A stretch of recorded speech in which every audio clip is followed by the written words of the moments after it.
Mimi naitwa Asia Sadiki, ni mkazi wa Gongo la Mboto Majoe.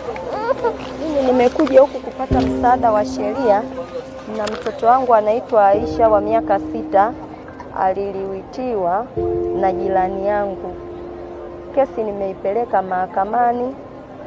Ile kesi sijajua muendelezo wake mpaka sasa hivi. Kila nikienda kule naambiwa tarehe bado.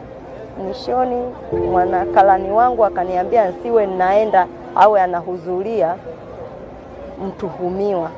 Kwa hiyo nimekuja huku ili nipate msaada wa kisheria, na nashukuru huduma hii, nashukuru sana, wametupokea vizuri na wametufariji tuendelee kupambana, na nashukuru sana kwa huduma zao, wamenipa njia.